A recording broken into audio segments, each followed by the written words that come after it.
तो आपको सामने फिगर पे एक चांद बना हुआ दिखाई दे रहा है।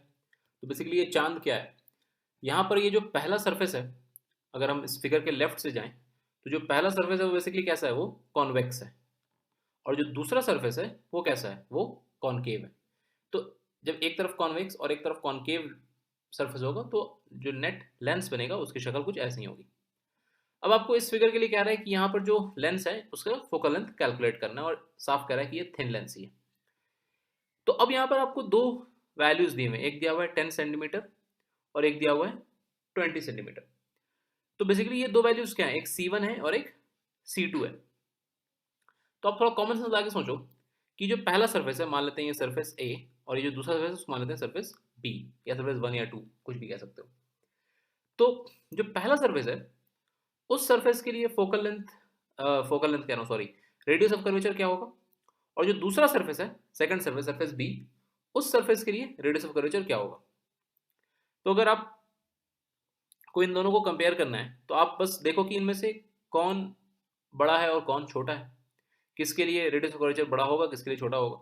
अगर आपको नहीं दिखाई दे रहा है तो इसका एक तरीका है कि यहाँ पर जो ये एंड हो रहा है ना, इस एंड पॉइंट को थोड़ा फर्दर और एक्सटेंड करो।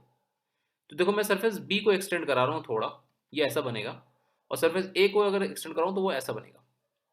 अब आपको आई होप आइडिया लग रहा हो थोड़ा कि सरफेस ए जो है वो ज़्यादा बल्ज है और सरफेस बी जो है वो ज़्यादा फ्लैट है।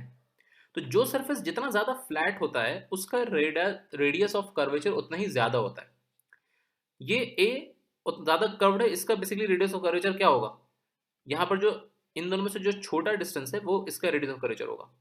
यानी कि सरफेस ए के कॉरस्पॉन्डिंग जो आर होगा that will be 10 centimetre.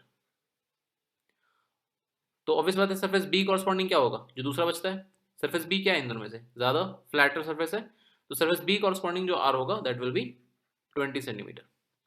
Okay, तो C1 बेसिकली आपको फर्स्ट सरफेस से कॉरस्पॉन्डिंग का सेंटर ऑफ कर्वेचर है और C2 सेकंड सरफेस से कॉरस्पॉन्डिंग का सेंटर ऑफ कर्वेचर है। तो अब हमारे पास दोनों रेडियस ऑफ कर्वेचर आ चुके हैं।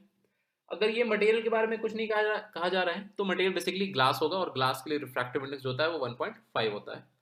और इसके बाहर में जब कुछ नहीं कह रहा है तो ऐसी बात है, बाहर में क्या है, जस्ट एयर है। तो यानी कि बाहर के लिए रिफ्रैक्टिव इंडेक्स क्या हो जाएगा, वो 1 हो जाएगा। तो म्यू2 हमारा 1.5 हो जाएगा और म्यू1 हमारा 1 हो जाएगा।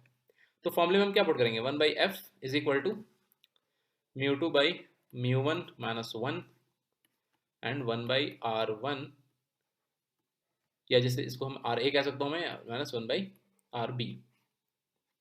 तो अब म्यू2 बाई म्यू1 यानी कि 1.5 माइनस 1, इस साइड आपका 1/f। अब देखो अगर मैग्नीट्यूड की बात कर लें तो अगर कहीं यहाँ पर ऑब्जेक्ट है, लाइट कुछ ऐसे आ रही है मान लेते हैं, तो उस केस में क्या होगा, पहले हमें निकालना है आर ए या R1। तो आर ए या R1 के लिए हम हमारा कैलकुलेशन कहाँ से स्टार्ट होगा, यहाँ से स्टार्ट होगा, ऑप्टिकल सेंटर से जाएंगे हम किधर, C1 की तरफ। तो यहाँ से जब हम C1 जा रहे हैं इसका मतलब हम लाइट के इंसिडेंस के डायरेक्शन में जा रहे हैं, मतलब कि ये क्या होना चाहिए, पॉजिटिव।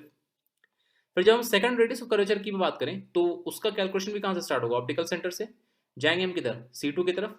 यानी कि ये भी डायरेक्शन क्या है, इंसिडेंट लाइट के डायरेक्शन के अकॉर्डिंगली ही जा रहे हैं, सेम डायरेक्शन में। तो यानी कि वो भी क्या होना चाहिए, वो भी होगा पॉजिटिव। तो इसलिए आपका आर ए और आर बी दोनों मैग्नीट्यूड वाइज तो आपको 10-20 थे, साइन कन्वेंशन अप्लाई करने के बाद भी ये 10 और 20 ही है। तो इसलिए याद मत रखिए कुछ भी कि एक पर्टिकुलर सरफेस का क्या होता है, बिकॉज मल्टीपल केसेस बनेंगे और आप कंफ्यूज हो जाओगे। आपको सिंपली पोल से जाना है towards corresponding centre of curvature. Incident light के डायरेक्शन में अगर आप गए तो वो वैल्यू पॉजिटिव है, उल्टा अगर गए तो वो वैल्यू नेगेटिव है। अब जस्ट यहाँ पे वैल्यूज पुट कर दो, तो ये आर ए आपका बनेगा 1/10 और आर बी बनेगा 1/20। ओके, अब ये सिंपल सा मैथ्स है यहाँ पर। तो यहाँ पर अगर हम मैथ्स अप्लाई करते हैं तो एफ आपको आ जाना चाहिए 40 सेंटीमीटर। तो यही हमारा आंसर हो गया। तो फोकल लेंथ इस पर्टिकुलर लेंस की 40 सेंटीमीटर है।